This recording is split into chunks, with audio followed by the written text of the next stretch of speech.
Hello everyone and welcome to Kings Row Collectibles for another exciting toy review. Again, it's been a minute. I don't really film often because merchandise doesn't come out too often, but I have this figure and one other figure that I have to review for you guys, so I'm doing that now. Today we have the Tracer Overwatch Figma, and I have been very excited about this, highly anticipated.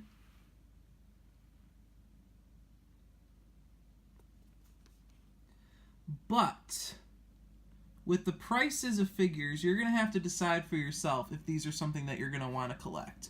Right off the bat, I can tell you that they keep announcing more and more Overwatch and Nendoroids, and I cannot keep up. I mean, at $50 a pop, I'm not going to be able to afford 26 and counting characters. So I have here the Corrin Figma that I reviewed on my channel that you guys know was a nightmare for me to pose, and I have the Tracer Nendoroid from my other video, and we're going to do a little comparison. First impressions, Tracer retails at $60, and that's not including shipping. I got her from Tokyo Otaku Mode. I'll put the link in the description. I usually get a lot of good deals from Tokyo Otaku Mode, and my TOM points help me get things pretty cheap. My first issue is that for $60, you don't seem like you get a whole lot in this box. I mean, you only get 2 extra faces, 2 guns, and her pulse bomb for some reason. I hate that they keep including that. But, that's expensive, you guys. And really, she doesn't come with anything extra. I really think that $60 is a very high price point, and I think they could sell these a lot cheaper, but I know that they probably won't. Corrin in the back here was $70, and Genji, the Figma Genji, will also be $70. So the prices of figures just keep going up, because to me, if I pay $60 for a figure, it had better come with a decent amount of parts or something. I mean, this just seems like it's too plain so far. So we're going to carefully cut the top and take her out of the box.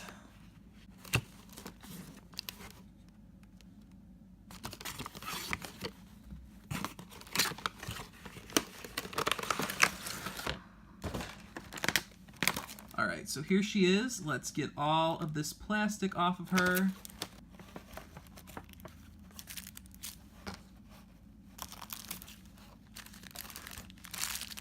Alright, so here's your stand and some instructions and all of your extra hands here. So she can hold her gun, she can wave, she can do her cute little things that she does. Here's a better look at those. And Figmas come with these bags, so you can throw away the box and label them and put all the pieces in here, but you know I don't throw away the boxes. So, here is Tracer. Let's take everything off of her. Here she is out of the box.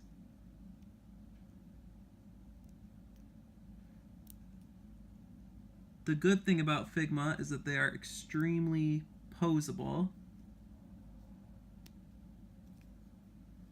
She's got Tracer written on her pants. I mean, the detail is really substantial. She's got her patch.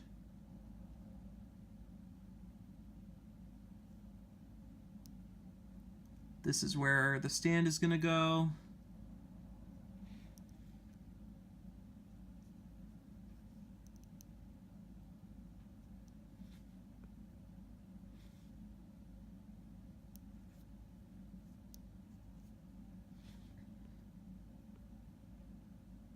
So she's very detailed.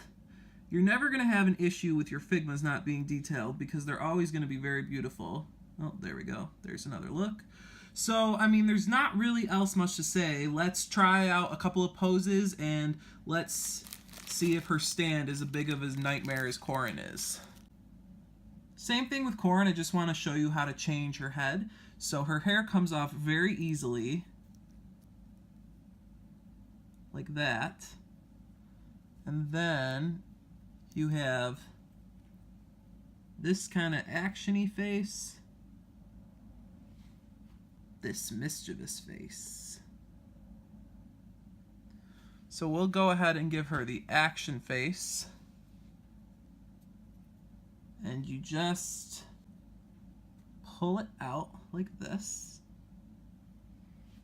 and add the other face on. And then once you put the other face on, you put the hair back on. And that is that. Okay, so her hands. We have this thing. And I believe that these ones are going to be her gun hands. So you should be able to just pull these out, work them a little bit.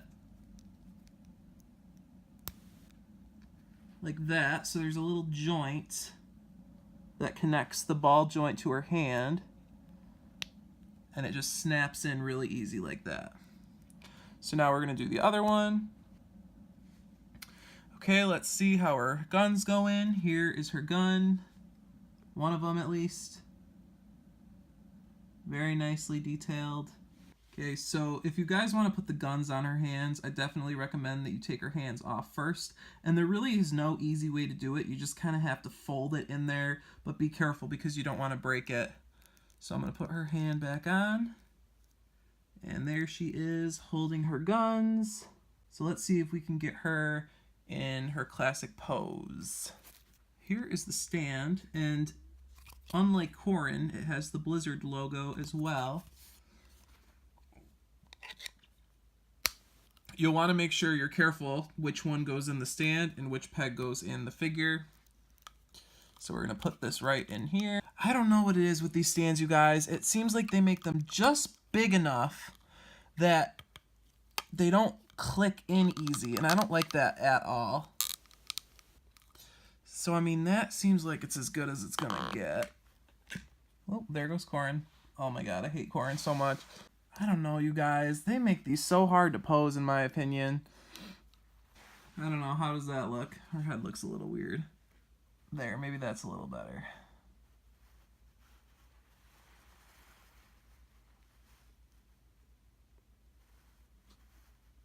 Here is Nendoroid Tracer. So, if we're going to compare the pricing of the two, the Nendoroids run for $50 or so. The Figma is $60. I can't really tell why the Figmas are more expensive than the Nendoroids like they are. Because it seems to me it's like the same amount of plastic, to be honest, because the Nendoroid is just a little beefier. And they're both so equally detailed. I think that the Figmas could easily be $10 cheaper. Here is Corrin and Tracer together. And the difference between these two figures is $10. And Corrin has a cape as well as a sword. So, I don't know. Maybe you can justify that difference. But yeah, so I've decided that I'm not going to buy any more Nendoroids, but I will buy every single Figma that they release for Overwatch, because I do like the actual lifelike figure. I think I prefer the Tracer Figma to the Tracer Nendoroid, although you can tell the Tracer Nendoroid's a little more colorful.